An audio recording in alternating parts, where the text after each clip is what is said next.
pansit dito sa Peking kung masarap. Restaurant Peking.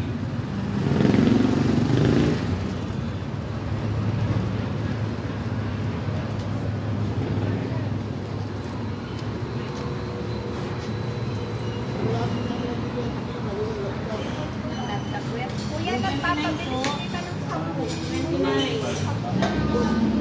Ito may chami baliba. Masarap yan. Masarap yan natin. Masarap yan. Ay, gano'n. Wow!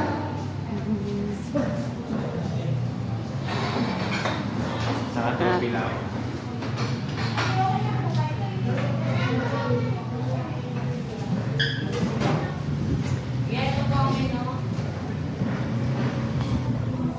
So mga kalayas, masarap daw itong chami balibag nila. So ating titikman mga kalayas. Alright.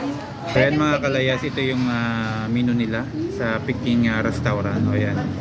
So titikman natin yung chami nila na balibag. Balibag nga ba? Ayan, balibag nga, tama. So titikman natin. Ito yung presyo niya guys. Chami 100. Pag 2 person, 5, 295 and 380. So try natin na. Alright. Ito na ang ating order na chami balibag. Oh. Ating titikman ang chami balibag nila. Balibag. Dalawang order ng Magkano yung ganyan? 58. 58. Oh, yan siopaw nila. Sarap. Ay, isa pa? Ikaw ba? Ay, titikman ko muna. Ay, sige. Ah. Yung red po yung sauce. Okay, sige. Tikman muna natin.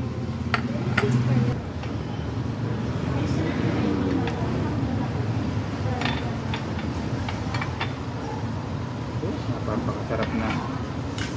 Napapaw guys, tikman natin mga egg.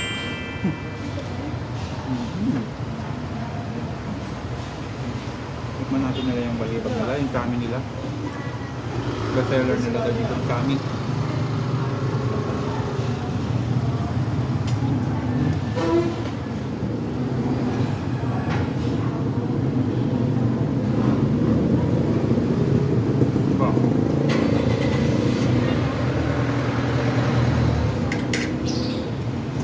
Pala.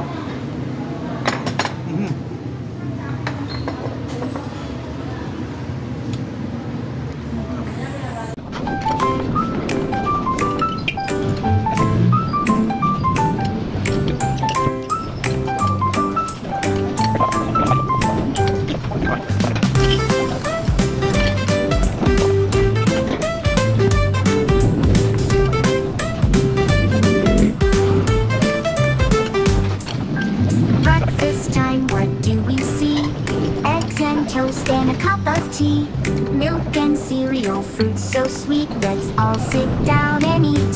Time to eat, yum yum yum. Healthy foods for everyone. Time to eat, let's have a treat. Eating together is so neat. Lunchtime comes, what's on the plate? Sandwiches and veggies, feeling great. Soup. So mga guys, tapos na kami kumain ni Madam Maya. So yung kanyang food hindi niya naubos. Dami. So sobrang dami kasi sa isang tasa na parang 2 person na siya, no? So pang 1 lang daw 'yon. So ang dami ng ang daming serve. Ito nga kami natirang kaunti. Ayan. So busog na kami. So gagawin na lang natin i-take out para sa mga bata naman. Wow. No? So ang dami naman niyang ang dami niyang sorry. Ang dami niyang ulam mo, yan oh. Oh.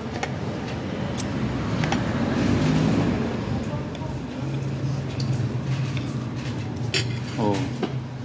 So ang daming ulam na nakalagay. So sa 100 pesos solid na busog ka na. Pang 1 person lang daw, pero sa amin dalawa hindi namin kaya ubusin, parang pang 2 person. Di ba? Busog ka na. Ay nag-ano pa kami, kumain pa kami ng siopaw. So yung pong dalawang siopaw halagang 58 na mura na. Kaya solid, sarap dito sa Peking, sa Lucena. Ayan.